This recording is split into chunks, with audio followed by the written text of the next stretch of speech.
como descrever de uma forma muito legal aí as suas cenas de combate, os grandes combates que acontecem aí nos seus RPGs, especialmente naqueles no estilo do D&D ali, que nem Tormenta e tudo mais, e como também fazer com que os seus jogadores fiquem com medo, causar aquele terror com alguns monstros um pouco mais fracos, como gerar aí essa sensação de medo, e por fim, como criar cidades que sejam absolutamente memoráveis. É sobre esses 3 temas e, pra falar a verdade, muito mais que a gente falou num bate-papo muito maneiro. Vocês vão poder aprender aí e também se divertir com a gente, fica o convite pra rir com a gente e tudo mais, porque o episódio ficou muito bom, com 3 criadores de conteúdo incríveis que vocês têm que seguir no YouTube, beleza? E o primeiro deles aí é o Mestre Taverneiro, o Lucas, que na verdade fez o name reveal dele aí, revelou o nome pela primeira vez no podcast, mas como o podcast demorou algumas semaninhas pra sair, ele acabou revelando antes disso em outros lugares, mas era pra ser o name review dele. O Mestre Taverneiro é um canal no YouTube muito bom, com muito conteúdo legal pra vocês, então vão seguir, o link vai estar aí embaixo, ou procurem por Mestre Taverneiro que vocês vão achar no YouTube, mas vale muito a pena seguir, porque ele manda bem demais. E a segunda criadora aí é a Débora, do canal D8, a letra D e o número 8.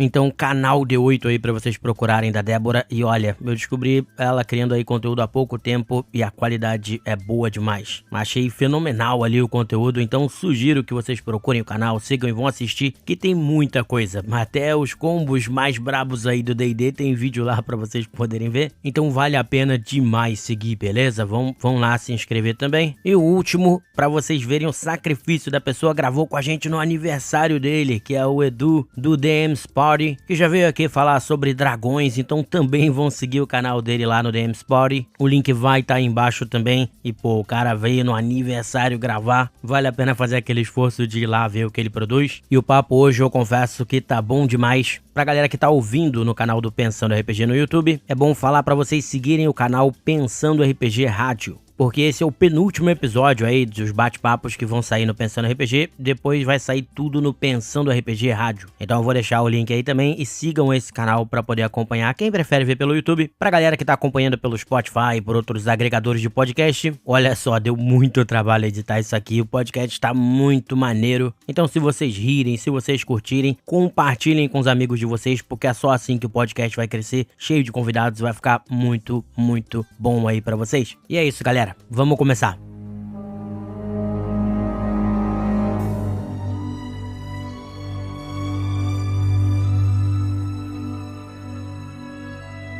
Bom, como eu já devo ter falado aí no começo, já devo ter apresentado nossos convidados para esse bate-papo super legal, falando sobre dúvidas que vocês enviaram aí pro podcast.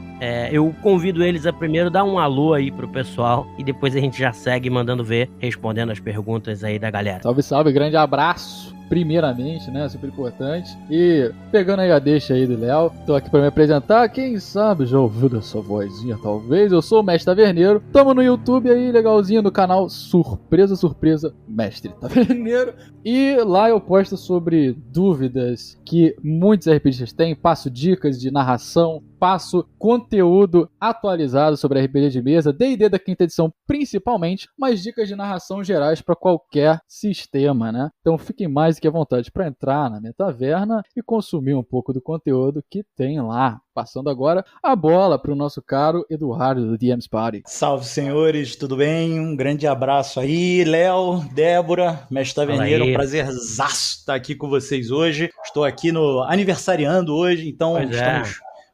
jeito ótimo de comemorar aqui o aniversário, batendo um papo sobre RPG com a galera que entende de RPG, então super prazer estar aqui com vocês hoje. Para quem não me conhece, meu nome é Eduardo Vieira, eu cuido do canal do DM's Party, é um canal que eu posto muito unboxing, é um canal muito sobre como eu vejo o RPG, como o RPG influencia ali na minha vida, então eu mostro muita coisa das minhas mesas que estão rolando. Umas miniaturas brabíssimas que ele mostra lá. Sou apaixonado, cara. Acho que o que eu nunca pude ter quando eu era criança, eu fui reclamar que a Wizard não lançava coisa e agora eu peço, Wizard, vai com calma, que o meu cartão de crédito não está. Clássica. Pois é. Mas, quem nunca? e é isso, pessoal. Quem não conhece, será um prazer receber vocês lá. E vambora, vamos tentar ajudar vocês aqui com algumas dúvidas. E agora passo a bola aqui para nossa querida Débora. Oi, eu sou a Débora, como eu sempre começo meus vídeos assim. Eu sou do canal D8, tá um prazer enorme estar aqui com vocês, conversando hoje.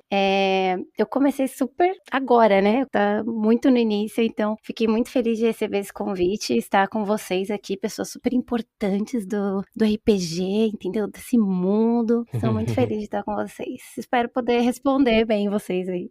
Foi legal, Débora, que eu tinha visto teu canal, apareceu pra mim algum vídeo, assim, sugerido aqui, e o Léo tava comentando que ele tava vendo alguns vídeos, né, também, e tinha conhecido uns canais novos, e aí ele viu um comentário meu no vídeo seu e falou, pô, era do canal da Débora que eu tava falando e tal, então... Que bom!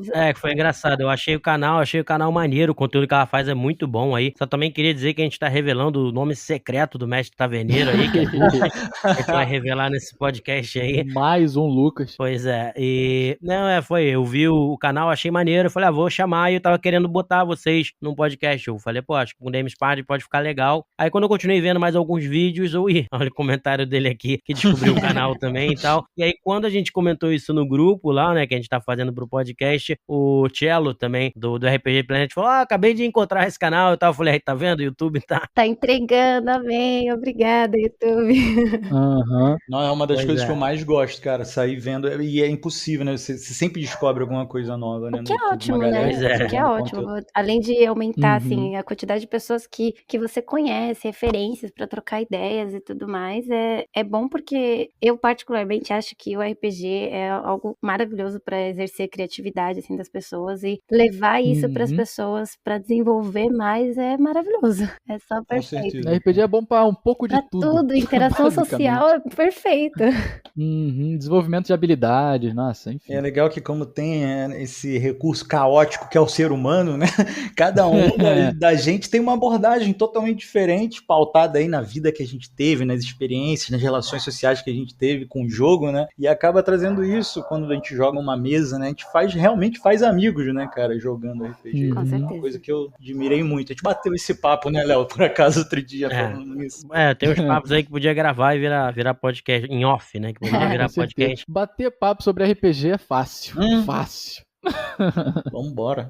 Bom, então, a gente vai para a primeira pergunta aqui, e essa pergunta foi enviada pelo João Bosco Júnior, em que ele descreve aqui no e-mail que ele enviou, que ele estava jogando um RPG de Digimon, e que na hora de finalizar ali, o jogador estava para finalizar um adversário e pediu pro mestre aí, pro João, para ele narrar fazer uma narração legal dessa morte, e ele não soube muito como fazer, então ele mandou essa pergunta para saber como narrar de um jeito legal, assim, esse golpe mortal, mas eu até vou esticar um pouco a pergunta para também colocar nesse pacote aí, como a gente narrar melhor os combates, narrar de um jeito legal, para não ser aquele negócio de, eu rolei o dado, tirei 17, acertei, dei 8 de dano. Aí, o inimigo rolou o dado, tirou 13, ele errou. Agora é você. E pra não ficar assim, que é muito chato, a gente vai dar algumas dicas em relação a essas duas coisas aí. E quem tinha se empolgado com essa pergunta, até por já ter vídeo sobre isso, vale chegar também, foi o Mestre Taverneiro aí. Então, você começa nessa pergunta aí, depois a gente vai variando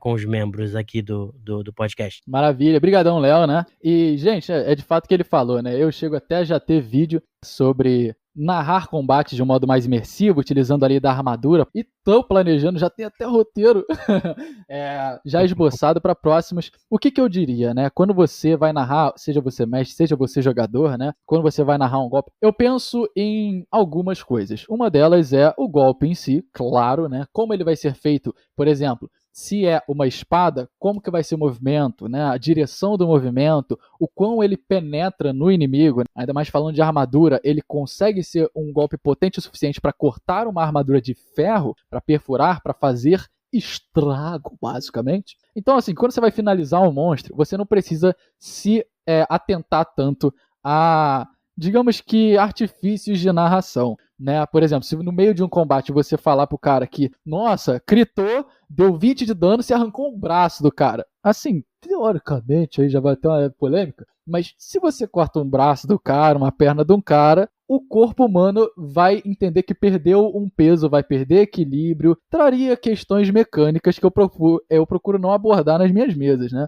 Porque passaria a dar desvantagem para quem tivesse com um braço a menos, quem tivesse com uma perna a menos ia ter penalidade de movimento. Então eu sempre procuro colocar no final. Então é bem isso, pensar no golpe, pensar no quanto ele perfura, qual o estrago que ele faz, mas também tem, claro, como você interligar narrações. Eu utilizo muito nas minhas mesas de pensar naquilo de que o combate, um turno de combate, dura 6 segundos. E são 6 segundos simultâneos, né? Em que ninguém tá esperando tomar porrada e ninguém tá esperando, pensando como vai bater. Tá todo mundo numa troca de soco ali, tentando sobreviver.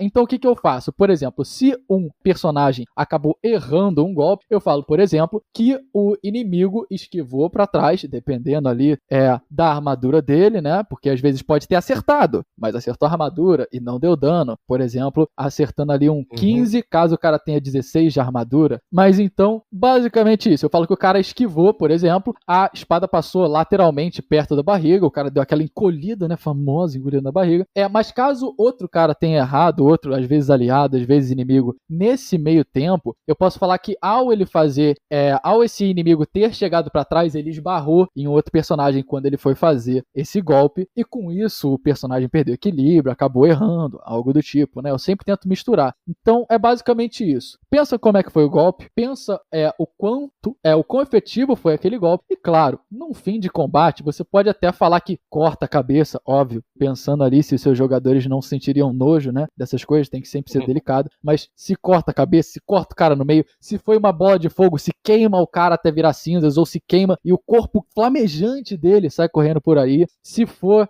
por exemplo, um golpe mental, se o cara simplesmente desliga, se, por exemplo, sei lá, sai sangue pelos ouvidos dele, sendo o golpe mental, e ele cai imóvel no chão, né? Dá pra ter inúmeras variações de narração, creio eu, em combates, e óbvio, sempre o golpe final vai ser o mais divertido, digamos assim, por isso que muitas vezes a gente passa até a bola pro jogador narrar, pra ele se divertir narrando, porque a gente não tem limite, a gente pode, com algumas aspas, né, fazer com o corpo do inimigo o que a gente quiser. Mas e vocês, gente, o que vocês fazem em questão de narração de golpes? Então, algumas coisas que você falou me fez pensar também um pouco na questão já que a gente tá falando também de algo mais ligado a D&D, talvez, e tal, a questão do próprio HP, da noção do que é pontos de vida, que eu acho que vai nortear legal para as pessoas também narrarem os golpes aí em combate. Mas até antes disso, em relação à dúvida específica dele de, como é que eu narro o último ataque e tal, eu gosto de fazer, tipo Matthew Mercer do Critical Role, eu gosto bastante de fazer o como você quer fazer isso, que aí é pro jogador dizer como é que ele quis matar. Alguns vão querer fazer aquela narração super complexa por eles mesmos, e tudo bem, e aí vai ficar como eles fizeram, mas geralmente, na maioria das vezes, tem muita gente que se sente desconfortável, ou às vezes não é um grande narrador, né, e só vai dizer algo tipo isso, que você falou,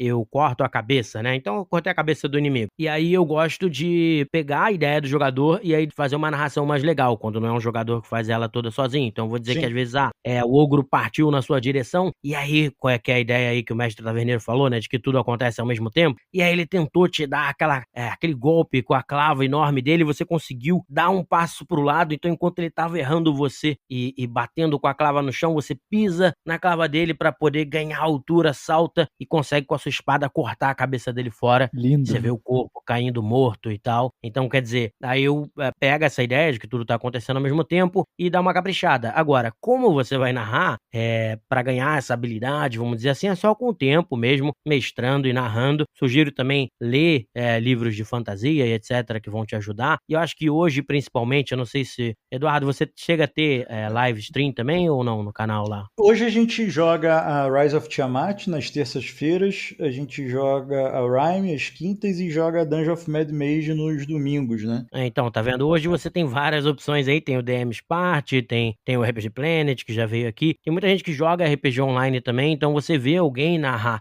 essas cenas de combate também te ajuda a melhorar explorar. Tanto é que eu citei o Matthew Mercer, né, como... Sim, referência, né? como uma inspiração aí, porque eu vi ele narrando e achei legal aquilo e tal. Então você vê as pessoas narrando também pode te ajudar a narrar melhor. Em relação aí ao que o Lucas, o mestre taverneiro, tava falando aí, eu acho que também a gente pode pensar nessa questão do HP, dos hit points, que a ideia, pelo menos do D&D, é que assim, o cara, eu já fiz vídeo sobre isso, né? Não é que o cara tomou 50 flechadas no peito e tá lutando. Na verdade é que a maioria das flechadas errou, ou então o cara pegou de leve, né? Perfurou levemente a armadura e deu uma ferida, então a pessoa vai perdendo vigor, ela vai perdendo também capacidade de lutar, e aí eventualmente, quando você chega ao 0 de HP, é que você tomou aquele golpe que te incapacitou, ou aquele golpe que te matou, então também leva isso em consideração quando você for narrar. O cara não tá picotando, sei lá, o ombro, ele tá dando umas feridas aqui, umas feridas ali, até que o cara cai. Não, que o hit point ele acaba sendo aquela metáfora de todas as vezes que você esquivou, que você colocou um escudo, que a sua armadura entrou em ação, né? Ela é como se fosse um número ali já calculado, considerando todas essas variáveis desse combate dinâmico, né? Porque às vezes o combate, a gente perde essa realidade, mas aquilo ali tá acontecendo tudo muito rápido, tudo ao mesmo tempo, né? E é justamente isso. Você não tá virando um porco espinho de flecha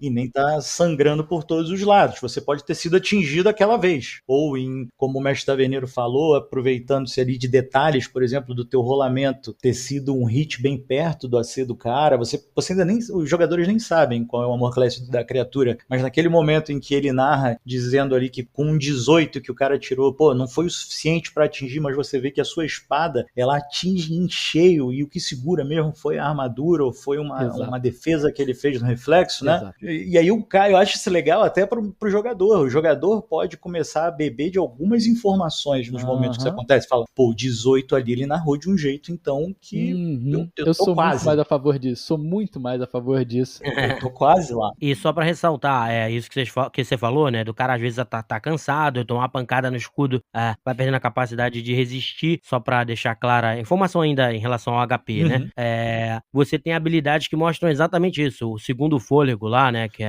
do guerreiro, que é o Second Wind, é exatamente isso. A ideia de que o cara tá cansado, tá meio baleado ali, meio cansadão, e ele dá aquele... Então, tem aquele segundo fôlego em que ele consegue recuperar a vitalidade dele pra lutar. Então mostra que é uma mistura de vitalidade com experiência, que é a sua capacidade de se manter vivo, o quanto você tá presente, né? Mentalmente mesmo, né? Se você tá ligado, não tá ligado e tal. Então é uma mistura de tudo isso. Então leva isso em consideração quando for narrar também. Essa parte de narrativa, assim, né? De um combate, eu gosto também de pensar como aquelas lutas de anime, sabe? Em que eles estão trocando soco há um tempão e estão aguentando por tudo. E mesmo que você pense, no caso, né? De arrancar um braço ou fazer qualquer coisa do gênero, a rapidez do combate é mais como se eles estivessem dando esses golpes e tentando, como vocês falaram, o HP resistir até o máximo possível, até que o último golpe acontece e é finalizado, e aparentemente a pessoa tá inteira, né? No anime o pessoal tá inteira lá, só tá com vários machucados,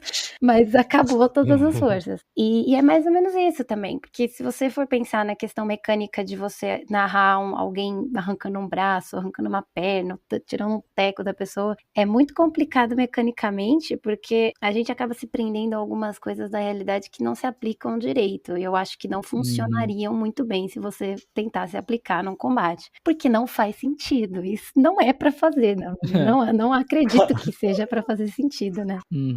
Não, assim, é só porque o pessoal fala às vezes dessa coisa de que o cara tomou 50 flechadas e tal e sobrevive no D&D, e não é verdade, não é bem assim. A ideia é que seja desse jeito que a gente tá falando, mas ao mesmo tempo isso que você tá falando também é verdade, que o D&D ele não é, apesar de a gente ter isso, de que não é que o cara tomou 50 flechadas, mas ao mesmo tempo ele não é um RPG realista, ele não é tipo GURPS, né? Que aqui a gente tá falando da batalha de D&D, mas é isso que a pessoa que tá ouvindo tem que levar em consideração também. Qual é o sistema que você tá jogando? Se você... Tanto é que tem alguns sistemas, se eu não me engano, acho que o Storyteller, que acontece exatamente isso que a Débora falou, que considera que as penalidades você só vai receber no próximo turno, porque o combate tá rolando tão rápido que você ainda não sentiu nesse, né? E no próximo é que você vai sentir, porque aí você sentiu a pancada que você tomou, porque é tudo ao mesmo tempo. Então também tem que levar isso em consideração. Isso que ela tá falando é bem isso, de que o D&D, por exemplo, no caso, e maioria dos RPGs, pra falar a verdade, né? Você tem o exemplo do GURPS Ultra Realista, mas a maioria não é necessariamente realista realista. Então, se ele não for, então também tem um pouco disso que ela falou, sabe? Que, poxa, vai ter pancada pra cá, pancada pra lá, os caras fazendo umas coisas que não são, mesmo assim, não são lá muito reais, né? A não ser que você aplique alguma,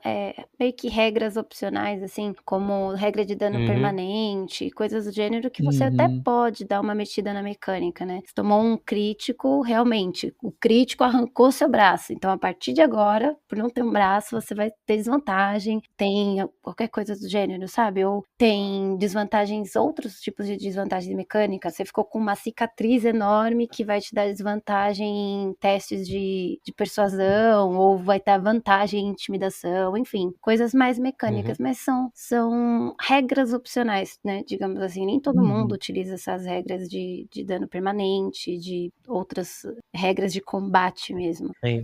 Eu acho que é um pouco disso mesmo, Débora, e o lance, como complementando um pouco disso e do que o Léo falou, o sistema acaba tendo esse peso mesmo, né? Porque tudo isso que você falou é muito. Eu faço muito em mesas de GURPS, né? Uma coisa que entra ali pra narrativa também, você vai pegando, né, essas pequenas coisas e conseguindo somar. E eu acho que é importante a gente também não exagerar a parte da narração. E eu falando muito em D&D isso, em que a gente tá sempre se batendo, tem muita coisa épica, também não se cobra tanto, cara, como DM nisso, sabe? Querendo ou não, você tem que estar ali conectado com a turma que tá jogando com você. É uma dança, você tá no mesmo ritmo com a turma que você tá narrando, né? E assim, às vezes você não precisa fazer ter uma teatralidade bizarra e tal. É aquele gancho que o jogador te deu, você foi com ele. Pô, beleza, e de vez em quando não vai ter problema nenhum você falar, beleza, 18 acertou, dá o dano e tal, porque se o seu combate fosse, você sempre tiver na cabeça, putz, o próximo acerto de massa, a próxima fireball, o próximo save, eu vou ter que ter algo fantástico pra falar, isso é um peso muito grande também, sabe, cara? Vai indo e aproveitar o jogo também como DM, né, galera? A gente também, pô, vocês lembram quando a gente começa a narrar, é meio brabo, né? Você termina assim, você tá exaurido, assim, você... Totalmente. Ainda mais depois de preparar uma sessão enorme.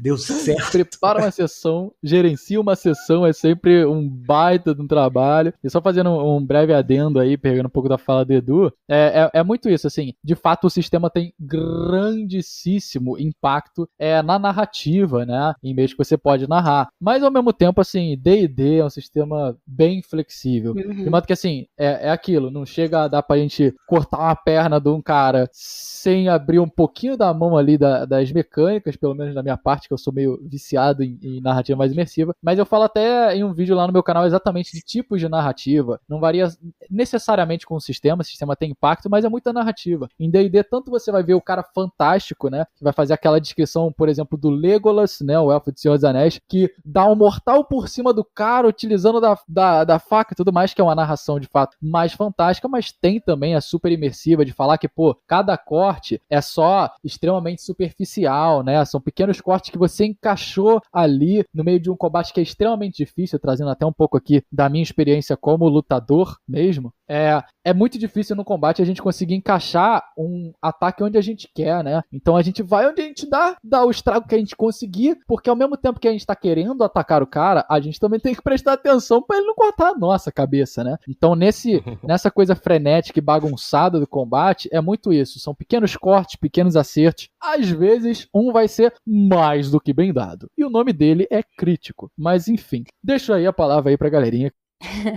Sabe uma coisa que eu acho que ajuda bastante nessa questão de narração, assim, pra não ficar uma coisa muito exagerada, como vocês falaram, né? Exagerar na narração, é fazer mais ou menos a técnica que o mestre taverneiro Lucas faz. Ele, de tudo acontece ao mesmo tempo. Então, você não precisa narrar cada golpe que foi dado, cada jogador que fez. Mas você pode juntar o que todos fizeram e fazer uma única narração no final de um turno. Pra explicar, pra mostrar tudo o que aconteceu. Sabe, meio que uma visão panorâmica do que aconteceu. Exato. Você vai narrar a cena inteira. Ou mesmo se for um combate que foi rápido até, você vai narrar o combate inteiro no final, sabe? Como se muitas coisas estivessem acontecendo. Uma coisa bem caótica, mas que se você parar um pouquinho, fechar o olho, assim, tentar imaginar, fica aquelas cenas épicas, sabe? De um filme, de um desenho, de um anime, qualquer coisa do gênero. Muito legal. E pro mestre, ou até pro jogador mesmo, não fica tão exaustivo de você ter que pensar em uma narração diferente pra cada pequeno golpe que acontece. Eu uso muito isso mesmo, principalmente quando tem aquelas pausas que o jogador esqueceu de pensar no turno dele enquanto estava no dos outros, entendeu? Aí pega ali um pouquinho do nosso tempo de sessão pensando em que ele vai fazer, né, no turno dele. Eu vou aproveitando o que ele tá pensando, né, pra preencher essas lacunas em que a pessoa lembra, tipo, nossa, é verdade, estou numa mesa rolando dado, em vez de estou num combate contra a morte.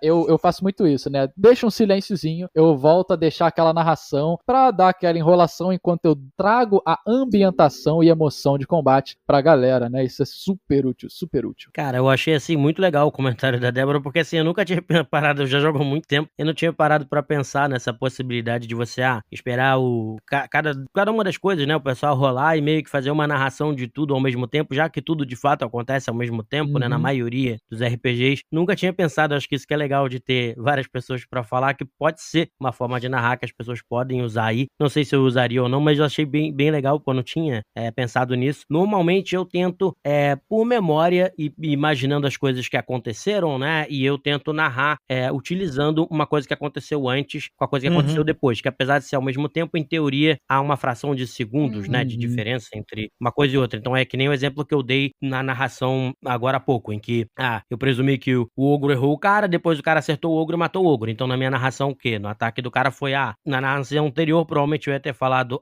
o ogro atacou você, né? Com o tacap dele de cima pra baixo, você conseguiu, no último segundo, você conseguiu se esquivar pro lado. Aí agora o cara rolou e acertou o ogro e matou. Aí seria aquela narração que eu falei. Você no último segundo, quando ele bateu com o tacap, você conseguiu se esquivar pro lado, e aí você conseguiu pegar o apoio no próprio tacap pra dar um salto e cortou a cabeça dele fora. Então, quer dizer, apesar de eu não estar narrando no final, que nem ela falou, eu vou meio que, já que as coisas são uma fração de segundos, né, entre outra, a diferença de tempo entre uma e outra, eu vou complementando, vamos dizer assim, o turno, né? E outra coisa que eu acho legal, agora já dando uma dica mais específica até de narração, né? Que a gente tá falando mais aqui de alguns conceitos e tal. Pra você fazer uma narração mais imersiva, você tem que tentar, primeiro, como o mestre taverneiro mesmo falou aí, às vezes entender que nem todo golpe é exatamente como você quer dar. Então, às vezes, o cara acertou uma espadada, você pode dizer, cara, você veio com tudo, assim, pra cortar a cabeça, né, daquele ogro fora, mas ele conseguiu dar um passo pra trás e aí só a pontinha da sua espada, sabe, raspou no braço direito dele, fazendo um corte leve e o sangue espirrou. Então, quer dizer, apesar do cara ter acertado e etc, não necessariamente ele tem controle exatamente de onde ele acertou. Exato. Isso já é uma coisa legal pra você pensar para suas narrações.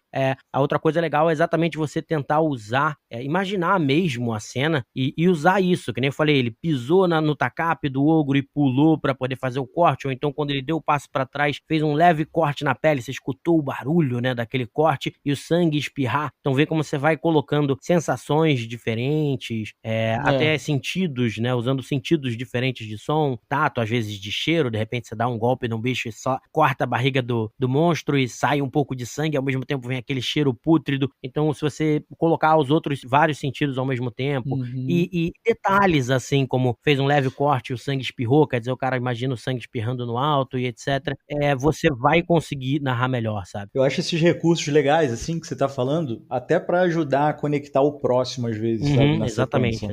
Né? Por exemplo, você descreveu agora que o cara, ele deu esse ataque na criatura, ela pegou bem na ponta ali do peito dele, e, vocês notam que quando ela pega, ele acaba abrindo um pouco a guarda ali, dando um passo em falso. E você, clérigo, que está vindo na sequência, nota isso. O que você vai fazer? Sabe, você já joga com aquilo. Ele, eu vou bater também. Isso. Aí, e ele errou. Mesmo, você vê que mesmo desequilibrado ali, mesmo quando ele abre, ele no susto consegue se defender com a clava, e aí você já passa pro próximo, e isso vai conectando. E ver como isso faz aquilo que eu te falei, né? De que uma coisa puxou a outra, como se você estivesse narrando tudo ao mesmo tempo. Exato. O cara deu um passo em falso, aí o clérigo se aproveitou, você viu que era a sua chance, você foi. Mas, cara, ele se recuperou mais rápido do que você pensava e ele conseguiu com a clava te empurrar pro lado. Exatamente. Só que aí ele ficou meio de costas, de repente, ali, por causa disso, pro outro cara que tá vindo com a lança desesperado, entendeu? Aí você vai fazendo a cena acontecer. E sabe o que é legal? A gente todos, eu não sei, Débora, eu não sei se Mestre Taverneiro e Léo, se já tiveram essa experiência, tem muita gente que fala o que vai acontecer antes de rolar o ataque. Esse é um problema. Quem nunca? Não, calma aí. Quem nunca fez isso? A gente sonha que o ataque vai ser como a gente imaginou e aí vai lá e tira um. É lindo, é ótimo. Cria caráter.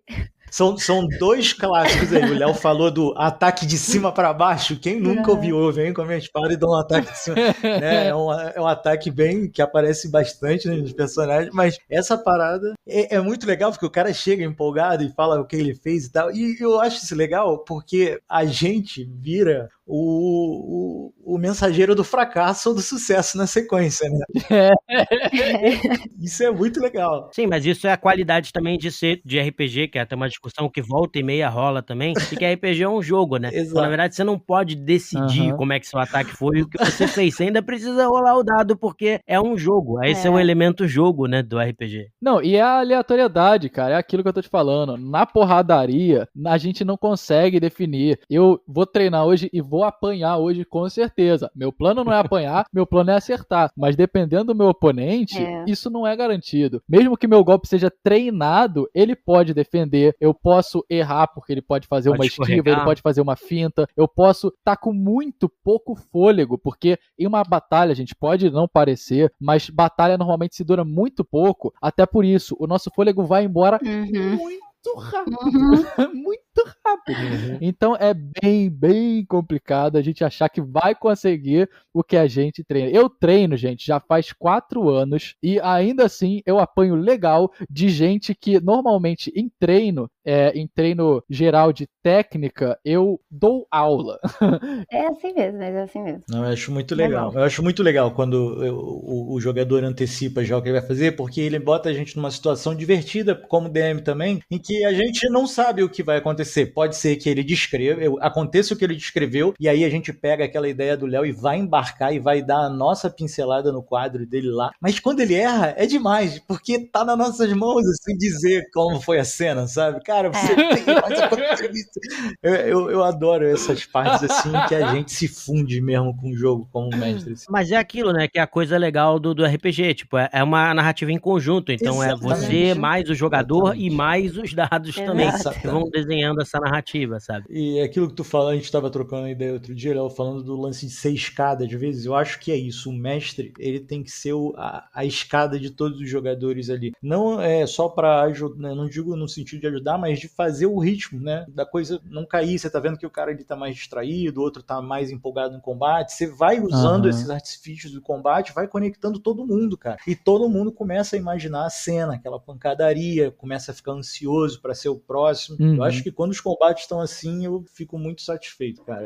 Isso que você falou, eu acho que é o que mostra, assim, pra mim, né, que o pessoal discute muitas vezes se é mestre, se é narrador, se é não sei o quê. Eu vejo mais ou menos nesse sentido que você tá falando. Você é meio como alguém que tá ali pra conectar os vários fios, né? Exatamente. De ideias e de histórias e de inputs de informação, que são os dados, e você meio que junta aquilo tudo pra poder formar alguma coisa, mas então exatamente por isso que não é a sua história, você não é um narrador daquela história, porque ela vai surgindo através dessas coisas todas. Exatamente. Mas até pra finalizar essa primeira pergunta, isso me fez lembrar que há muito tempo atrás eu joguei uma aventura lá no canal, né, a playlist tá lá, mas a gente não levou à frente, não foi bem um ataque, mas eu achei que foi engraçado, porque eles iam ter que saltar por um lago, né, tipo, por um laguinho, pra uma outra pedra, aí o pessoal falou, alguém ajuda o cara ali que é o anão e tal. Não, que é isso?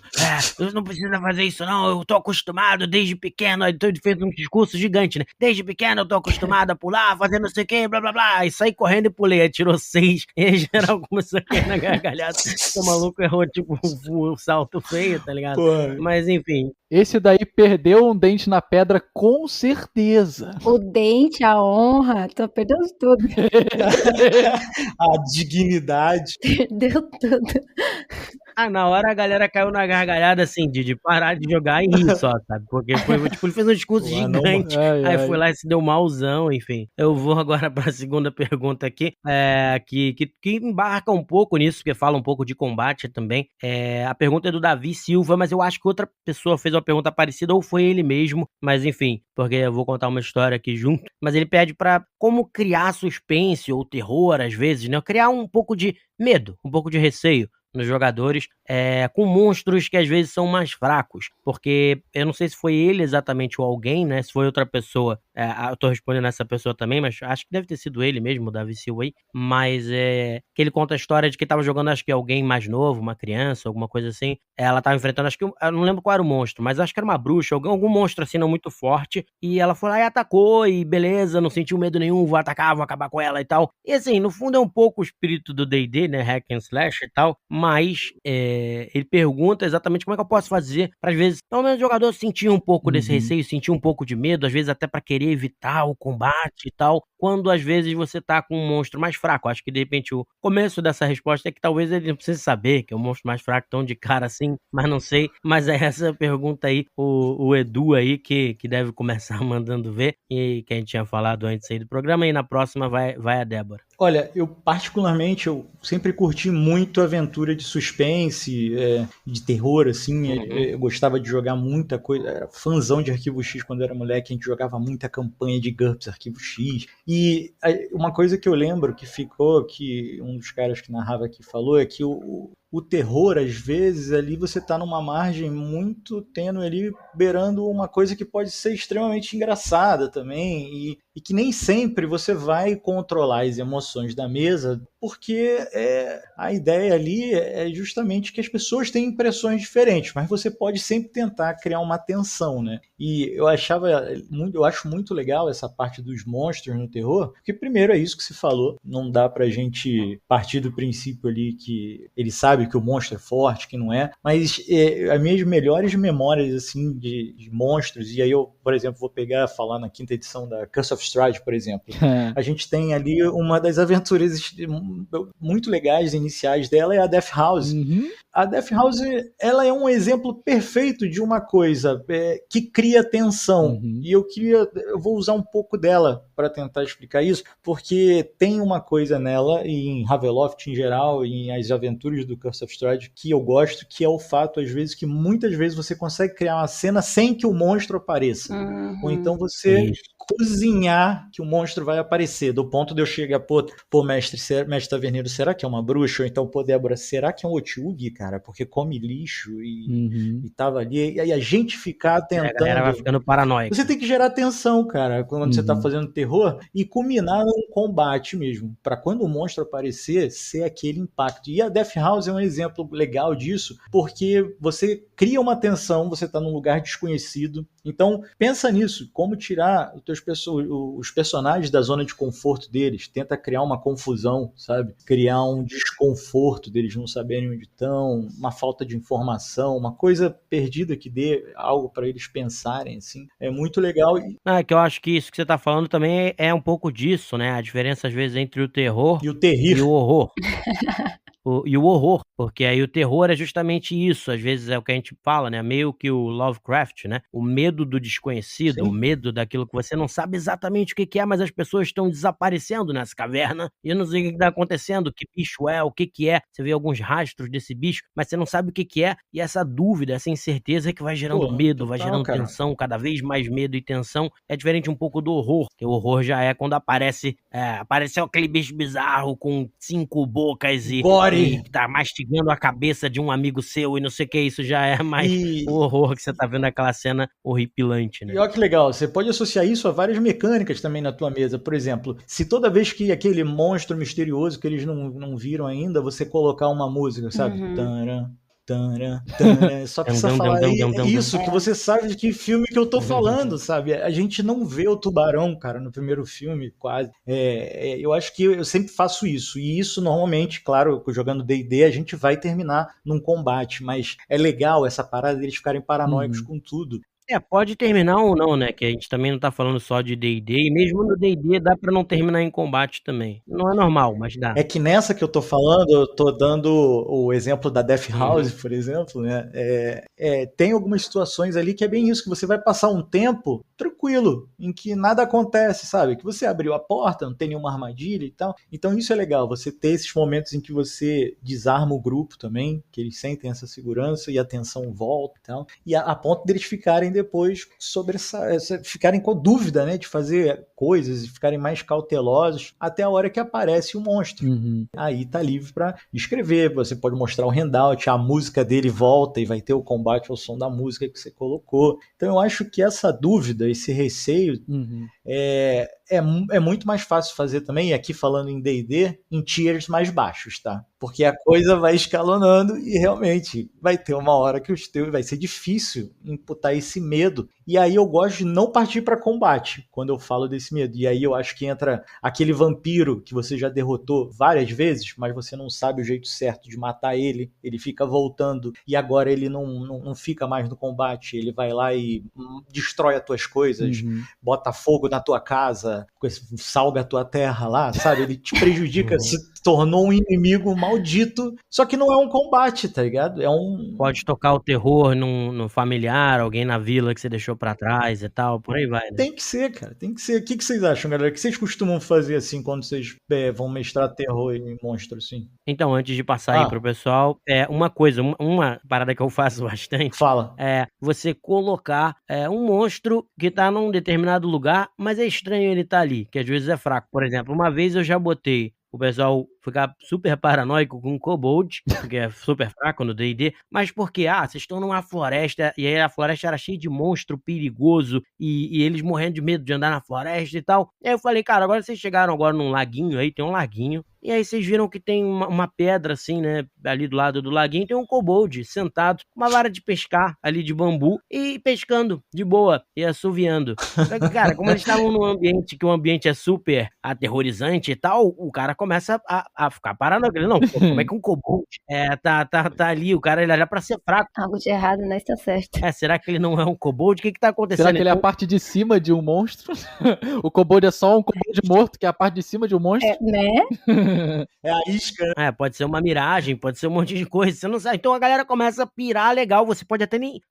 Até um segredo, né? Às vezes você pode até nem ter pensado no que é aquele Kobold ali, né? E deixa a galera ficar paranoico, pode usar até as ideias dele e tal, como o Thiago falou no podcast aí. Então essa é uma coisa que eu faço, que é aquele comportamento que é estranho. É que nem, por exemplo, tem até um vídeo de que tem um pessoal, não sei se vocês já viram, mas é um pessoal que, acho que é na África, que pega a comida de leão, das leoas. E aí, basicamente, são 3 pessoas que elas levantam e vão andando na direção de, acho que 14 ou 15 leoas e vão andando, depois que elas mataram uma presa. Aí as leoas acham isso, aí as leoas acham tão estranho aquele comportamento que nenhum monstro, nenhuma pessoa, nenhum animal se aproxima deles, né? Então, como aquele pessoal tá se aproximando daqueles 3 caras e sem demonstrar medo nem nada, elas estranham e fogem. E aí elas fogem e ficam de longe observando até que eles pegam a carne, só que eles falam, a gente tem que pegar a carne e sair logo, antes que elas percebam que é só um blefe, senão já era.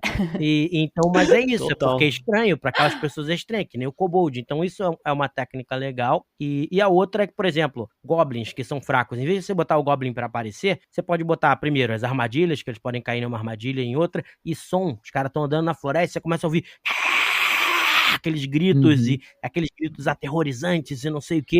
Então você pode usar o som e o ambiente de novo, que nem o Edu falou, sem que eles apareçam e vai tocando terror antes deles aparecerem. Aí tudo bem, quando eles aparecerem pode virar uma porradaria louca e tal ou não, mas já vai fazer eles agirem com mais medo, sabe? Quando eles aparecerem pode ser até um alívio, né? Tipo, Ufa. eram só goblins, meu Deus, ainda bem, vamos matá-los. Aproveitando a tua deixa, Edu, era exatamente sobre isso que eu queria falar. Porque pensando um pouquinho na pergunta, né, do cara que enviou pra gente, assim, como é que a gente faz pra manter esse medo mesmo depois deles perceberem que era só um kobold ou que era só um goblin? Isso é que eu venho pensando desde que eu ouvi essa pergunta. E o que me veio como resposta é, assim, a gente tá falando muito num pré-cena, né, num pré-combate, em como construir a emoção, o que é essencial e mais do que delicioso. Uma técnica ótima para se usar sempre, em todo momento, digamos assim. Não vai enjoar a galera, eu assim, garanto pra vocês. Mas enfim, agora, depois que eles descobriram que de fato são só 4 kobolds, ou que de fato são só 4 goblins, como é que a gente faz pra manter o medo. E o que eu pensei foi, na verdade, deixar toda a construção de cena do momento e construção do combate mais complexa. Porque muitas vezes no D&D a gente pensa que é só passar ali a peixeira na pescoça dos inimigos que a gente resolve o problema. Mas e se na verdade o Goblin no fim do cômodo tiver um refém? Você não pode jogar uma bola de fogo no Goblin. Ou pode, né? Depende do mago, aí dependendo do mago. O risco é grande. De fato. Aí o cara matou o refém, é um problema mesmo. Se o refém for imune a fogo, não tem problema. Mas aí, pô, o mago achou que era imune a fogo, poxa vida. Mas enfim, às vezes tem um refém, né? Às vezes a questão é que, esses inimigos que são ridículos, eles na verdade conseguiram uma informação. Vocês acabaram de encontrar eles quando eles conseguiram uma informação super valiosa e um deles está fugindo pra uma área que se ele chegar lá, já era, porque ele vai conseguir fugir, vocês não vão conseguir pegar ele, porque às vezes ele é muito pequeno, às vezes é um Goblin, um Kobold, exatamente, a estatura small, né, a estatura pequena. Então, todo o resumo, basicamente, que eu diria para essa pergunta, é que para você dar suspense ou medo em um combate com monstros fracos, você tem que parcialmente ignorar os monstros em si, né? A gente faz uma construção de cena, a gente não narra o monstro de um modo diferente, a gente narra toda a cena e o que está em jogo de um modo diferente. Tanto a construção, né, que a gente andou falando, da pessoa chegando lá, dela achando às vezes estranho de tocar uma música, quanto o momento ali não é, muitas vezes, só passar a peixeira, só matar os inimigos. Às vezes é muito mais do que isso e a sua derrota pode vir não de vocês virem a morrer ou os inimigos ficarem vivos, mas toda uma cena mais complexa, né? Muito mais coisa que está envolvida ali. Isso é legal, por exemplo, eu não tinha pensado nisso, achei bem interessante essa dica, achei muito, muito boa. Valeu. Até me fez pensar, por exemplo, no caso que você falou dos Goblins mesmo, pode ser ele fugir pra uma área ou ele correr, ele tá correndo na direção da corneta lá, que se ele tocar vai vir mais um monte de Goblin e aí ferrou, clássico. entendeu? Ou então um Goblin que normalmente tem lobos e coisas presas, ele pode estar indo correr lá pra abrir uma gaiola que vai sair, 10 lobos lá de dentro, sabe? Então você tem que impedir. Então essas coisas, essas ideias criativas, acho que realmente podem solucionar o problema que nem você falou. Eu gosto dessa pegada do dilema moral, sabe? Também em aventura. É que tu falou, sabe? É sempre bom. Eu gosto dessa parada. Tu falou da refém, eu acho isso muito legal mesmo. Porque a gente tá falando de terror, então, né? Por que não partir pra algo que coloque os nossos jogadores ali, tipo... Nossa, caramba. De certa forma é um terror psicológico, exato, né? Você tá mexendo com o terror psicológico dele, não somente com o que ele realmente vai enfrentar, mas coisas muito mais internas. E eu acho que é um dos tipos de terror mais, como que eu posso dizer, eficazes nesse momento. Verdade. Eu acho que é muito mais eficaz do que realmente o que você tá vendo é aterrorizante, sabe? Mas sempre tem também aquele jogador que ele vai lá, joga a bola de fogo no refém e nos Goblins, aí chega, né, pro rei, às vezes, vamos dizer assim, do Império e fala, então, a tua filha não tava lá não, a gente matou os Goblins, mas a filha não tava lá não, a gente tem que continuar procurando, sendo que ele carbonizou a filha do rei. Meu Deus. Isso foi o que aconteceu no primeiro Nerdcast, né, que eles mataram a princesa sem querer, o primeiro Nerdcast RPG. Eles mataram a princesa sem querer lá e tal, e aí no segundo o Azaghal lá, que era um shape changer lá, né, caraca, fugiu o nome agora. O Changeling. Doppelganger. Doppelganger, acho que era um Doppelganger. Acho que era um Doppelganger. E aí ele se transformou na princesa e aí eles entregaram o Azaghal. Sim. Aí eles queriam matar os líderes dos outros reinos, não era isso? Aí não lembro, não. Acho que não. Acho que eles não sabiam muito o que eles estavam fazendo, não, cara. Eles só fizeram isso aí e tal. A visão do Azaghal princesa já ganhou meu dia. Mas alguém tem mais alguma coisa pra acrescentar nesse aí? Cara, só uma... Eu até fiz um vídeo sobre isso, uma parada. Eu acho uma coisa legal também de usar. E aí acabou a gente falando de monstro fraco e tal, acabou falando um pouco também de terror. Uma coisa que eu acho legal e que eu uso bastante em aventura, assim, é a mecânica de sonhos, tá ligado? Eu curto muito Sandman, cara. Eu sempre gostei muito de Sandman. E lá tem ele faz um castigo em um cara que aprisiona ele durante o tempo, logo nos primeiros arcos, que é o Eterno Despertar. despertar, que é um sonho dentro de sonho, sabe? O cara, ele tá dormindo, mas ele tá sonhando que tá sempre acordando de um pesadelo. Então são camadas e camadas. Então eu acho legal assim, por exemplo, a Débora tá acampando com a gente aqui, o Léo, e eu vou ficar de guarda. E o meu sonho, eu começo a descrever um sonho, como se vocês estivessem sonhando, e vou colocando eles dentro dos sonhos dos outros, e vou acordando eles. E isso, em mecânica de mesa, eu fiz uma vez uma parada em que todos eles sonhavam o mesmo sonho, só que com leves nuances, leves diferenças. Como é que eu fiz isso? Eu fiz uma lista com as principais palavras assim que definiam cada personagem. Peguei a Débora, esquadrilhei um pouco do que era o personagem da Débora, peguei o Mestre Taverneiro, o Léo, fiz isso, e fiz uma página cheia de palavras soltas, tipo amor, honestidade, segurança, vingança, e botei dentro de um envelope com a Débora. Peguei um monte de fotos que tivessem a ver também com o personagem do Taverneiro e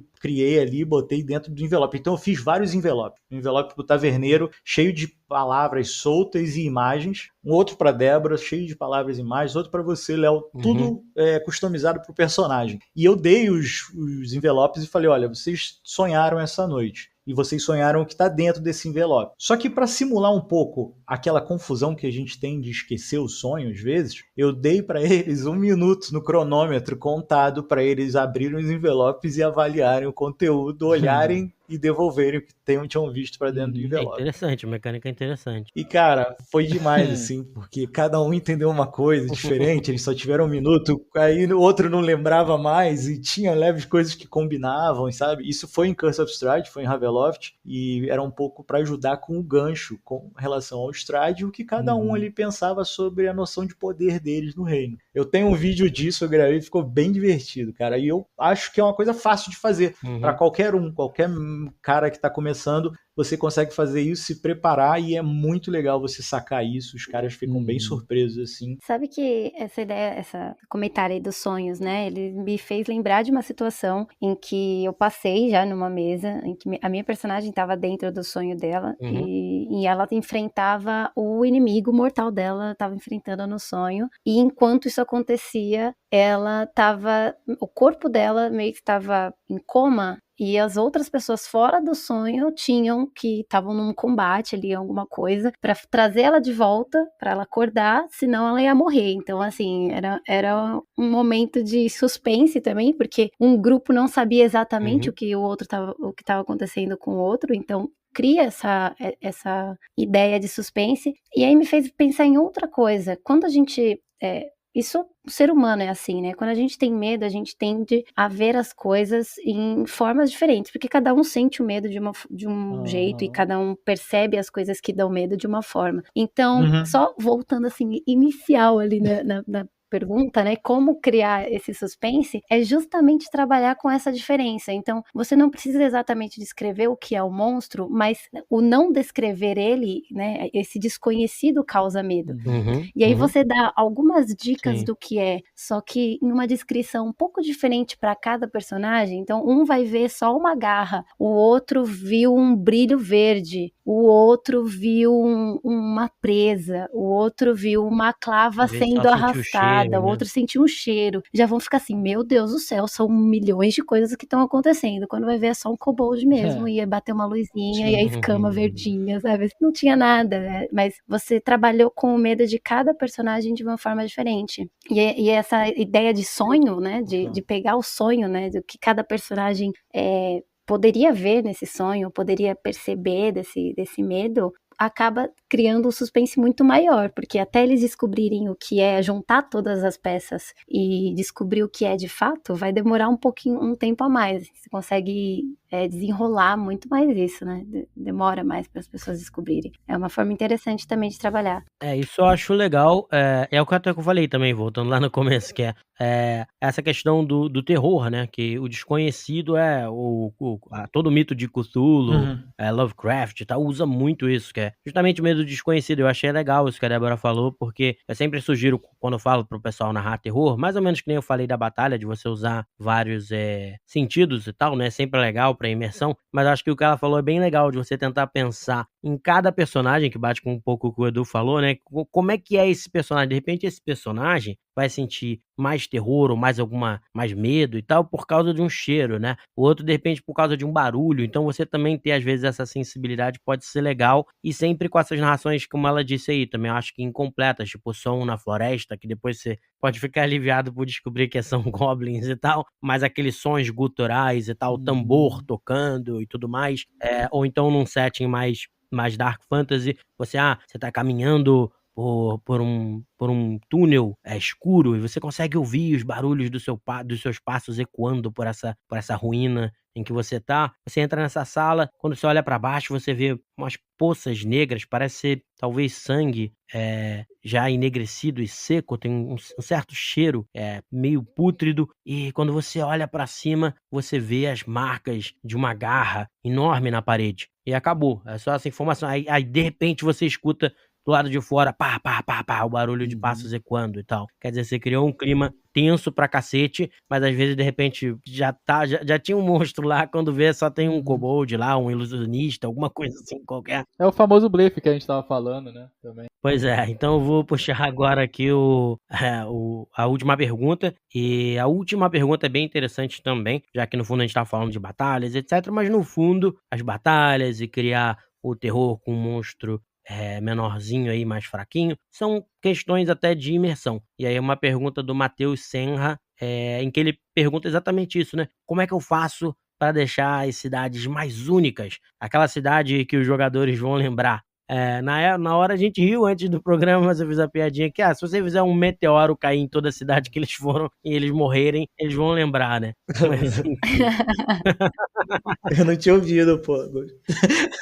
E de fato tem a contra-piada que eu também mandei, que se você fizer um meteoro cair em todas as cidades, não só ele vai sentir que essa cidade é mais única, como ela vai ser a única cidade sobrando. Pois é. Exatamente. Mas enfim, aí a Débora tinha gostado bastante dessa pergunta, então ela vai mandar ver aí. Eu gosto bastante de criar as cidades em si, porque eu acho que além de você adicionar coisa ao seu mundo, né, trazer esse mundo mais vivo, você permite que os jogadores possam interagir com ele. E é exatamente isso que vai fazer a sua cidade ser única. Eu acho que você criar um ponto de referência muito, muito icônico, uma praça com uma fonte, ou uma loja, fatalmente a pessoa vai lembrar se tem nome, porque o jogador pensa que assim, tem nome é importante. Eu vou anotar. Eu vou lembrar desse local. Então, colocar alguma loja icônica, algum mercado, alguma coisa com um nome muito forte, assim, né? Teoricamente. Uma estalagem com um nome forte, uma taverna,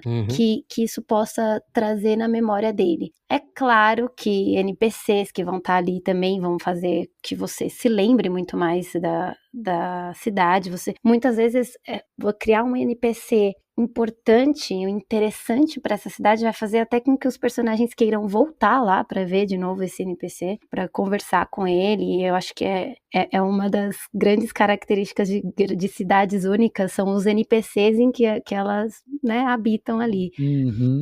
Exato. Se for possível, né, se o momento em que a campanha tá se passando for possível, criar um festival, um evento naquela cidade também acaba trazendo mais lembrança dela, né? Você colocar uma cidade como você tá Critical Role, já que já foi aberta aqui, né? Eu sou apaixonada por Critical Role. Pois é. Teve um arco deles em que eles participaram, eles foram para uma cidade em que estava tendo um festival. E assim, era uma cidade pequena, não era uma cidade absurdamente grande, mas por conta do festival e daquela sessão em que eles participaram do festival, compraram fogos de artifício, não fizeram absolutamente nada de importante pro andamento da história, mas que eles puderam, né, interagir com a cidade, se divertir na cidade, como se fosse um momento de férias para os aventureiros. É muito importante, porque eles vão lembrar daquela cidade sempre. Eles fizeram um arco inteiro na cidade. Tipo, todas as missões foram ali. Então, tipo, o mestre, ele não precisou, né, o Mercer, ele não precisou necessariamente criar todo mundo em volta, várias cidades, vários ganchos. Não, ele fez tudo em uma só cidade, um evento envolvendo toda uma trama de combate e investigação, né, juntando dois dos maiores tipos de RPG, digamos assim, né, de gêneros que tem por aí, né. E também tem aquilo, gente, falando dessa parte aí de cidade mais única, já até tirar um peso do mestre, porque às vezes os mestres acham que os jogadores têm que lembrar todos os nomes da cidade. Ele não tem que lembrar o nome, ele tem que lembrar que aquela cidade existe. E ele não vai necessariamente lembrar, por exemplo, que a cidade se chama Rio Pardo, mas é a cidade do Gorg, do famosíssimo Gorg, da melhor cerveja que existe. Exatamente. Ou a cidade mais feliz de todas do evento da peixaria, do evento das risadas, né, de tudo que aconteceu, né? Então, é muito isso. Às vezes ele vai lembrar de uma cidade, ela vai ser única, ela vai ter um grandíssimo impacto nele, não porque ele lembra o nome dela, mas sim pelas coisas que ele viveu ali, né? Muito do que a gente tem na nossa lembrança é o que marca a gente ali, de fato. Às vezes não é nem que algo realmente aconteceu naquela cidade, mas uma coisa pequena, assim, muito pequena. É uma cidade que tinha uma barraquinha de cachorro-quente. Eu lembrei porque a gente precisava comer pra fazer o long rest, e a gente comprou cachorro-quente, sabe? É uma coisa, assim, muito pequena, mas que vai marcar pelo roleplay, pela vivência do personagem, pela vivência do grupo naquela pequeno cidade. Depende então, do cachorro-quente. Eu acho que isso... depende. Se for um dogão, assim, um salsicha, um monte de coisa, prensada, aí vai ter um monte de coisa. Mas, enfim, então são coisas que ele pode vivenciar, de fato, além de lutar, né? Mas que ele pode vivenciar como até um momento de descontração. Eu acho que nas cidades, assim, eles vão marcar mais o personagem justamente por esse momento de descontração, por alguma coisa engraçada que aconteceu, algo que não seja realmente relevante, mas que tenha feito ele rir, sabe? Eu acho que é mais importante ainda numa cidade. E NPCs marcantes, né? Como você falou também, que às vezes acabam se tornando recorrentes na história, né? E às vezes, assim, nem é um NPC que vai te dar milhões de informações sobre a história, mas é como o mestre Taverneiro falou, é o Grog, é o Grob, é o qualquer um, assim, que tem uma interação mais divertida também com os personagens, uma interação... Pô, pagou cerveja pra nós, como é que eu vou esquecer dele? Exatamente, não tem como. Citando esse exemplo aí, já que você tava falando do Critical Role, eu não sei se vocês vão saber, mas é o Victor, que aí era um personagem que na história eles foram só comprar pólvora, e aí, cara, a interpretação do Matthew Mercer foi, cara, absurdamente espetacular, engraçada e tal, e aí, assim, não teve importância nenhuma, depois ele veio a ter importância, né? Teve que ter, né? Depois que eles voltaram pra cidade, e até o Sam Riegel falou, aqui não é aquela cidade onde você compra pólvora, vai lá comprar pólvora, só pra ele ter que interpretar o personagem de novo, sabe? Exatamente. Então isso é legal. Essa parte que você falou, Débora, dos festivais e tal, é bem engraçado também, tenho muita memória disso, jogando RPG, de ter festival e ser aquele momento só que a galera... Tem algum jogo acontecendo, daí tem disputa de justa, sempre tem coisa pra arqueiro, sabe? Eu adoro também, cara. É incrível essas partes. Você fica arrumando, o cara arruma alguma coisa pra te colocar. Você não, tem um campeonato aí de abóbora, plantar abóboras e tal. E muito legal mesmo. E eu acho que, trazendo um pouco até pra quinta edição, eu não sei se a galera já chegou a jogar a Dragon Heist, ou a Waterdeep Dragon Heist, que foi essa aventura, foi lançada mais recentemente aí. E ela é do nível 1 ao 5, né? Teoricamente, você emenda ali depois na Dungeon of Mad Mage, que é você descendo ali pelo Yawning Portal. Mas ela é um grande exemplo de uma cidade assim muito boa para você se debruçar e aprender ali, né? Ela é uma aventura basicamente investigativa, tá? A gente nela começa num grande ponto central da cidade e o Waterdeep é aquilo. Para onde você aponta é um marco, né? Você tem a Cidade dos Mortos, as próprias wards, né? A cidade é extremamente dividida em bairros e cada bairro tem sua característica, tem seu emblema, tem sua ordem para pintar as cores do muro, sabe? Bandeiras próprias, as pessoas se vestem com aquelas cores. É uma cidade muito complexa nesse sentido, sabe? Ela tem serviço de táxi, todas as facções estão ali, tem a área das docas, os festivais que a Débora pontuou muito bem, sabe? Tem todos os NPCs ali, são NPCs que se envolvem de algum jeito com a história ou com diversas aventuras. A gente tem o Volo, tem o Mirt, tem a Vajarra, sabe? A Lareal, que hoje é a Lorde aberta de Waterdeep. Então é um lugar muito rico e nessa aventura ela é legal porque você vê esse exemplo perfeito que a gente começa construindo um ninho, um lugarzinho, uma sede pequena, uma taverna. Essa taverna, ela vai ganhando carinho ali do grupo, que a gente passa a conhecer o vizinho de frente, o vizinho de trás, ele tem uma loja disso, sabe? Você cria aquela vida orgânica ali, você vai sair, vai esbarrar com esse cara, e assim, você tá dentro de Waterdeep, canhão de informação, sabe? Tudo tá acontecendo ali dentro. Você vai... por isso que eu gosto essa aventura, ela parece um tutorial de Waterdeep, sabe? Você vai assim, ó, vem aqui, vou te mostrar esse bairro, olha só esse cara, ele que é um bambambam aqui, olha essa família. Então, é o City Tour de Waterdeep, é bandeirinha pro alto. É o City Tour de Waterdeep. Não, e ainda assim, depois da aventura, o cara vai saber pouco sobre o Waterdeep, porque, nossa senhora... Não tem como, né? Muita coisa. Exato. Vamos jogar. Só o que tem de trama política por trás ali, nossa. É como Ravnica, ou Ravnica, eu não sei como vocês pronunciam, que é também uma cidade assim. É o plano cidade, né? Eu gosto bastante. Eu gosto muito.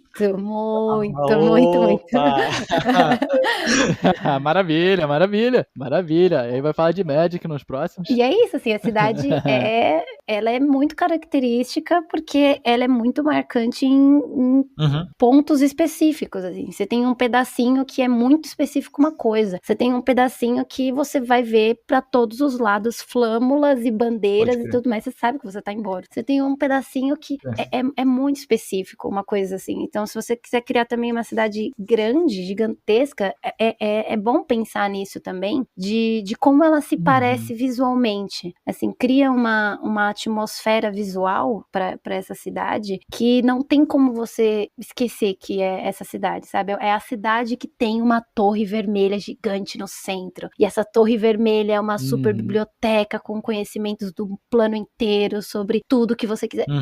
Vai ficar muito marcante.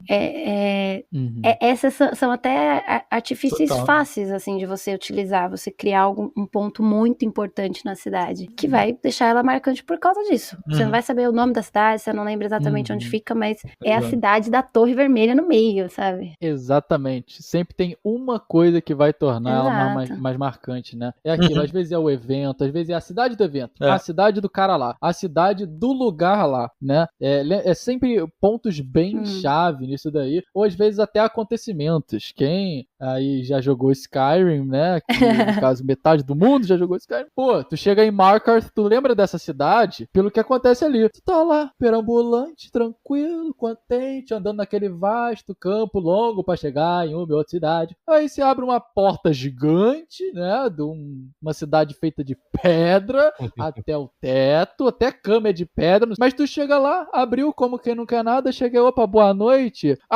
Assassinaram alguém na porta. O que está acontecendo?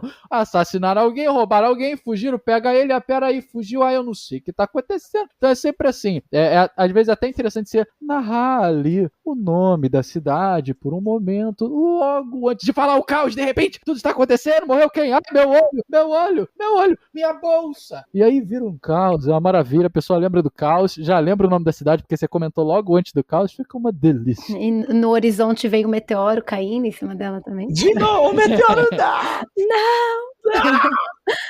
Nossa senhora. Famoso meteoro. Nas minhas mesas tem a famosa ovelha voadora. Viu a ovelha voadora é presságio de morte. Meu Deus. E, Taverneiro, esse negócio que você falou é legal também, porque é isso, né?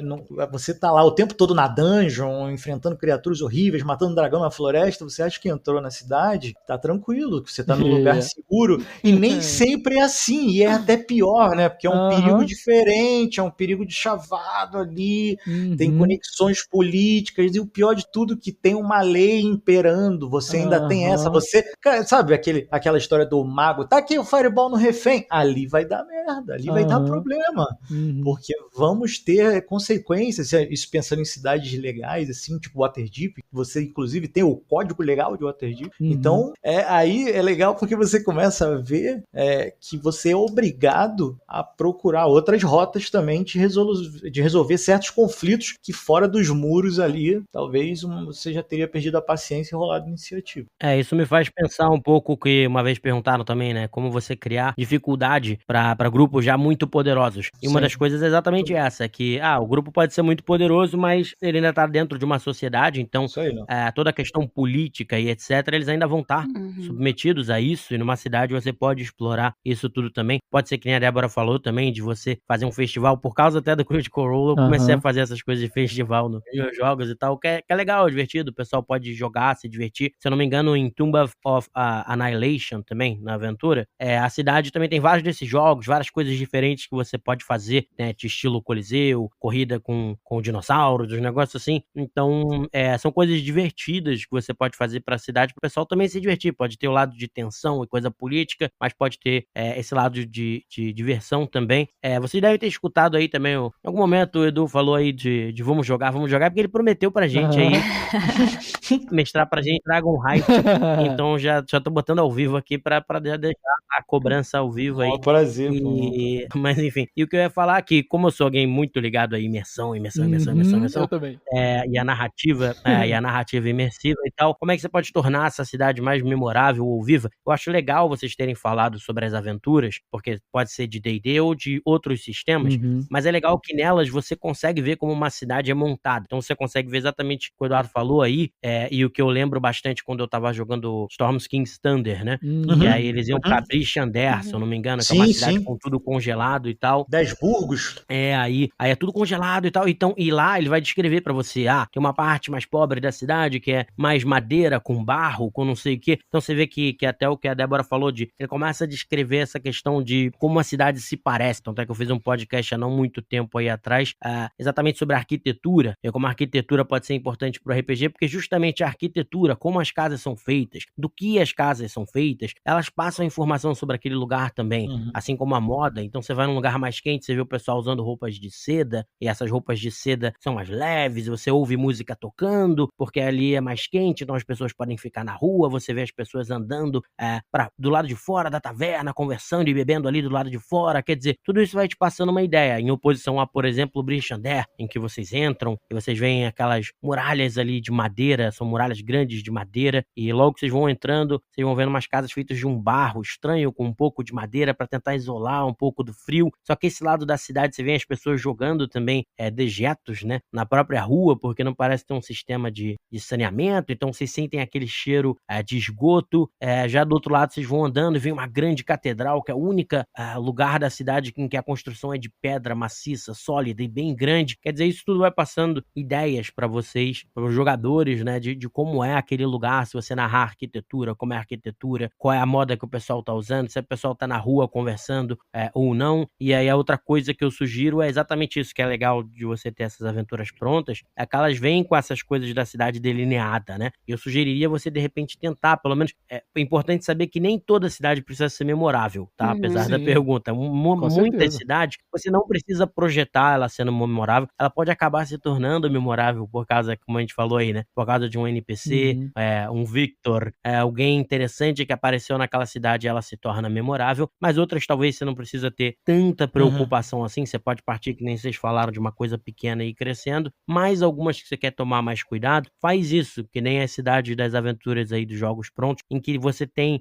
detalhes sobre a arquitetura, como é que tá o parte da cidade construída, como é que é a aparência, se a cidade é toda cinza, né, vai te passar uma ideia, se ela é toda colorida, vai te passar outra ideia, e na hora de narrar, eu sugeriria narrar, que é o que eu gosto, através dos olhos dos jogadores, só que você precisa saber como é a cidade, mas você vai narrar através dos olhos dos jogadores. Então, por exemplo, Brishander, o pessoal tava entrando, eu falei, vocês entraram pelaquela avenida principal, e tinha várias pessoas andando, né, junto com vocês, pra frente, pra trás, então vocês reparam que é uma grande avenida que vai até lá embaixo. Então, provavelmente a praça que vocês estavam procurando é bem lá no final, onde vocês conseguem ver uma abertura com umas casas, mas aqui, enquanto vocês vão andando, vocês vão vendo essas casas de madeira, com esse barro, né, diferente, que parece tentar isolar elas. Aí um jogador, de repente, falou, cara, quando ele viu a catedral que eu narrei antes, né, eu virei pra direita. Eu falei, tá bom, você virou pra direita, você viu que a partir daí as ruelas são bem estreitas, então você já anda com alguma dificuldade. Logo na frente de você caiu uma água que foi arremessada, e você vê que são dejetos e tal, e aí você passa dali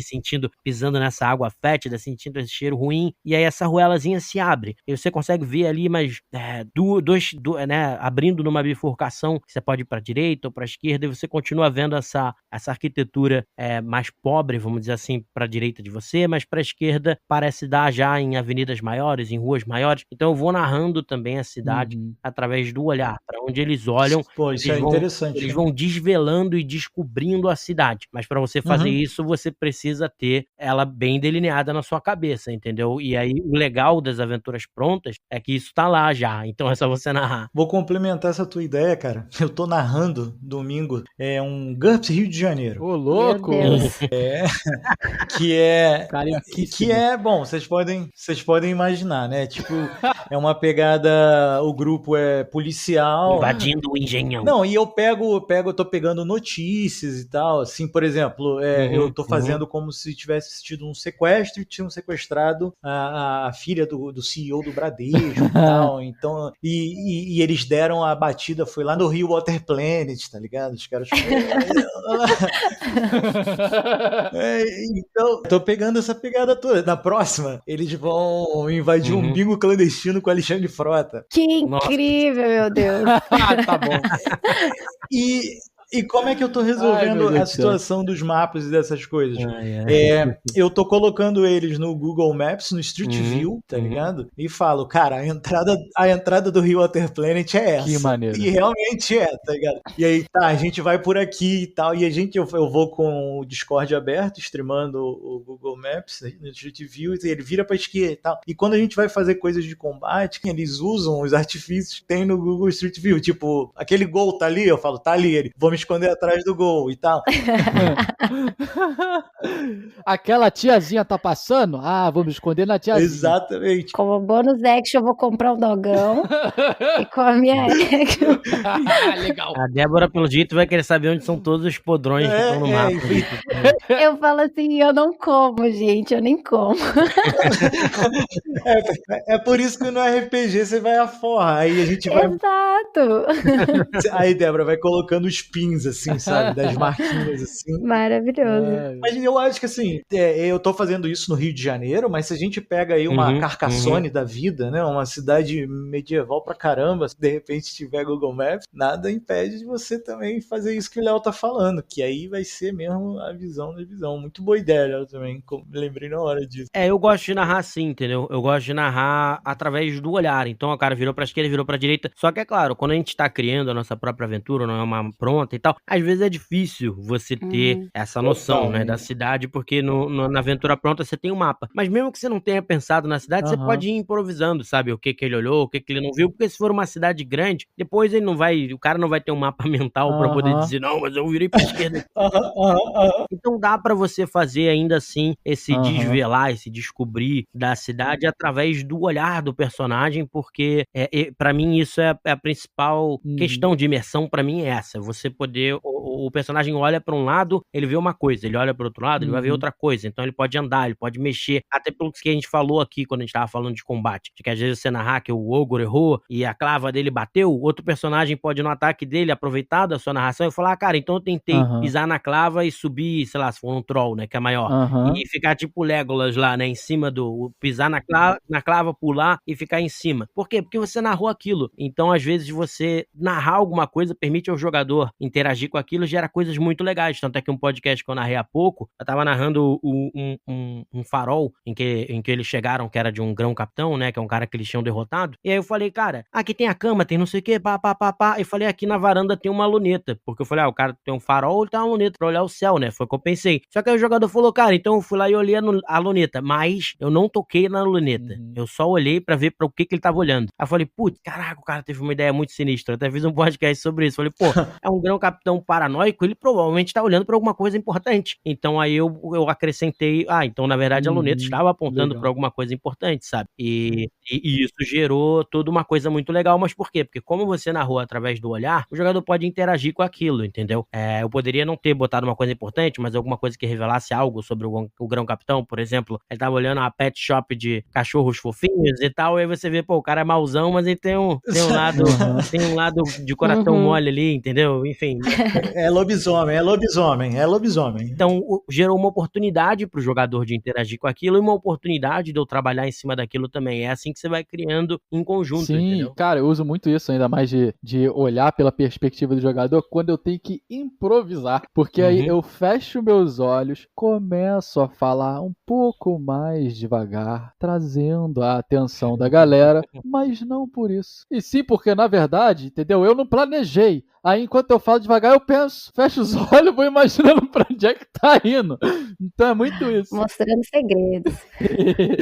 Ou você pode usar a estratégia de, peraí, vou só pegar uma água ali rapidinho. Enquanto você tá pegando a água, você vai pensando. Exatamente. Pô, nas minhas mesas nem dá. Fica tudo em cima da mesa. A galera tá tudo com a água equipada. Eu pego a rosquinhazinha, tá escolhendo uma bandeja, todo mundo vai comendo. Aí eu não consigo. Eu faço isso muito mesmo. Mas aí você pode falar, pô, não, vou ao banheiro ali rapidinho, Aí você usa isso. Famosa pausa. O break milagroso do mestre. Mas mesmo que não seja break, uns segundinhos que você ganha só de ir ali rapidinho e voltar, você já pensou numa parada também, se tiver travado. Sim.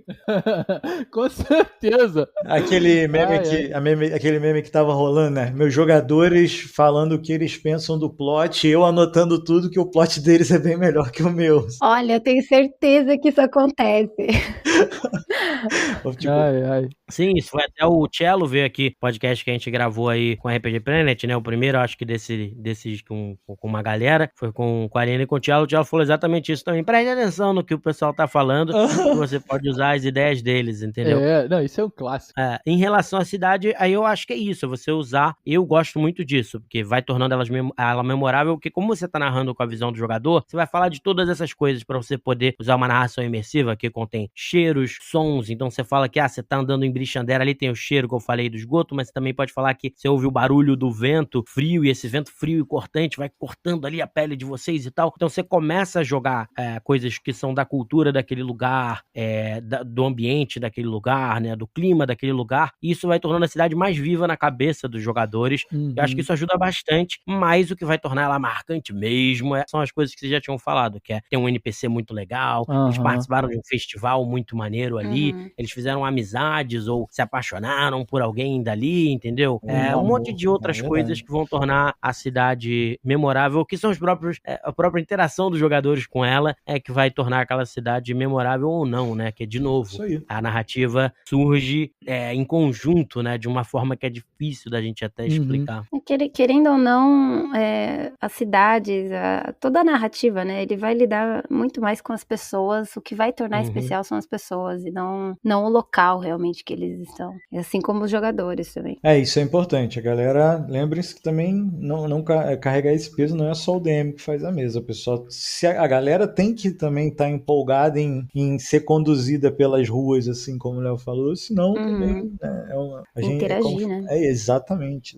Isso ajuda muito, cara. Por exemplo, só pra ter uma noção aí, que eu tinha falado de Brixandere, né? Então eu costumo lembrar bastante dos RPGs que eu joguei. Mas aí aconteceu isso, por exemplo. Alguns jogadores foram se metendo ali pelo meio, né? Que nem eu falei, que eu fui narrando. E eles acabaram indo parar, acho que num lugar onde fica o governador da cidade, alguma coisa assim. Sim. E começaram a interagir por lá, enquanto os outros jogadores acabaram seguindo rápido. Dentro da cidade eu deixo separar um pouco mais, né? Acho mais tranquilo separar um pouco mais do que numa dungeon, alguma coisa assim. Embora se eles quiserem separar, separa, mas assim, o pessoal tenta evitar no jogo coletivo. Mas, enquanto isso, outros dois seguiram pelaquela avenida que eu tinha falado, né? E foram parar na praça ali, começaram a comprar coisa, entraram na taverna. Então, quer dizer, eles começaram a explorar a cidade ativamente. Eles, como eu tava narrando pela visão deles, eu falaram, vou virar à esquerda aqui, vou virar à direita, vou virar à esquerda. Quando eu vi, eu cheguei aqui e a gente tá conversando com o governador da cidade. Enquanto esse outro grupo encontrou a praça que eles queriam e estão falando com a pessoa que eles precisavam falar, né? Que eles estavam procurando, estão conversando com ela, depois exploram outros lugares e tal. Então eles estão ativamente explorando a cidade, até porque você narrou ela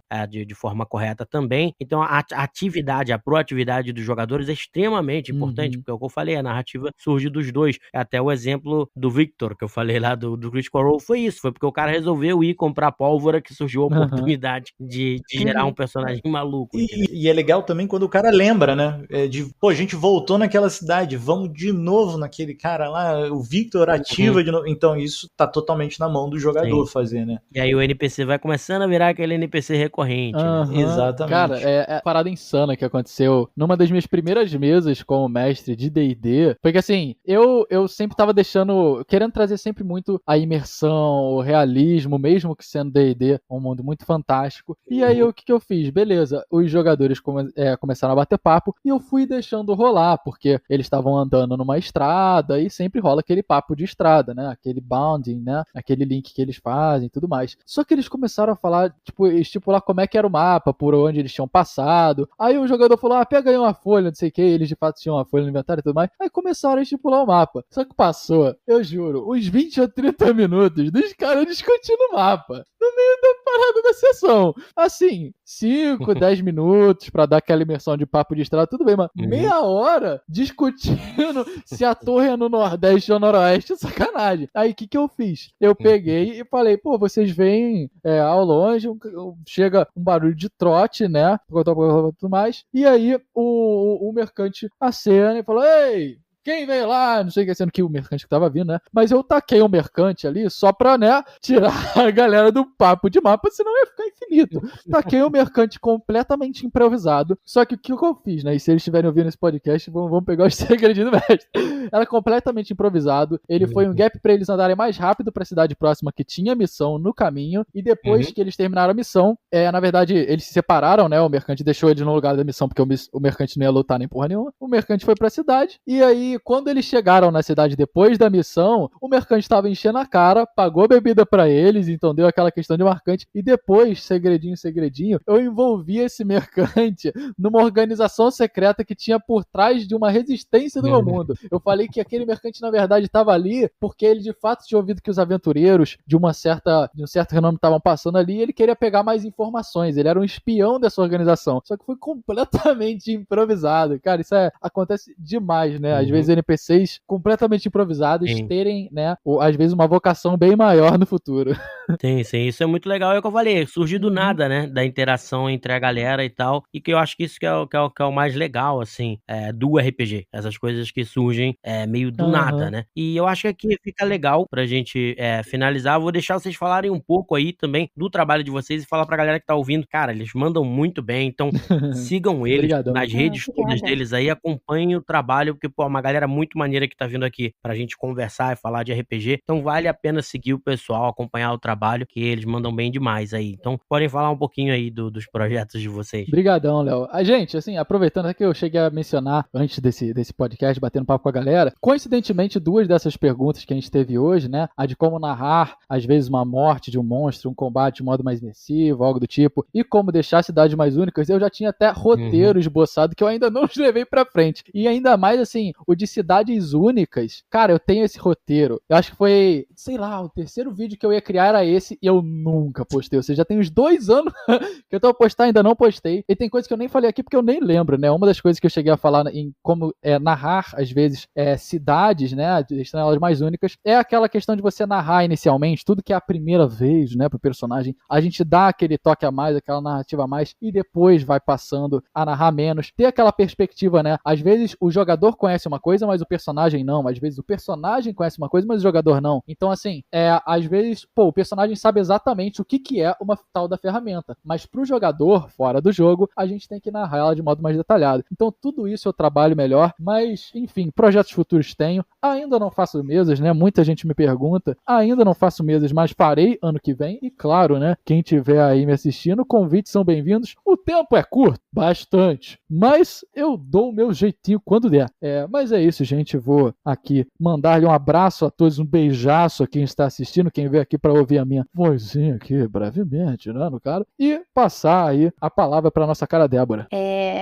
primeiro, obrigada por ter chamado. Foi muito, muito, muito bom conversar com vocês hoje. Foi uma conversa muito legal. Espero que possamos repetir a dose em outras oportunidades. Eu comecei o canal há pouco tempo, como eu falei, eu completei 1 ano só de canal, até em julho, mas estou muito feliz com o que eu estou conseguindo, pessoas que estou conhecendo, e convido a todos para conhecer também o canal. Tem vídeo muito sobre técnicas, né, sobre mecânicas, coisas para quem está começando também a jogar, e agora eu tô fazendo uma série de lore, assim, contando um pouco da história do mundo que já existe, tanto seja Forgotten Realms, sejam outros cenários que vão vir ainda, então vai ter muita coisa ainda no canal. E eu também faço as lives de RPG, não tô mestrando, tô jogando nessas lives, mas eu faço lives de RPG, faço na Twitch, mas também vão pro YouTube, então vocês podem assistir em ambos lugares, não tem problema. Aproveitando, né, trazer mais inscritos pra Débora. Por favor, venham inscritos, eu adoro falar com os inscritos nos comentários, eu amo conversar com as pessoas, então pode mandar comentários, pode mandar perguntas nos comentários, adoro responder. Os vídeos lá no canal são de sexta-feira e às vezes de terça-feira também, quando vem a live nas terças-feiras. Convido a todos novamente. Muito obrigada pela participação, por ouvirem. Todos são incríveis, não conheço ninguém, mas vocês são incríveis.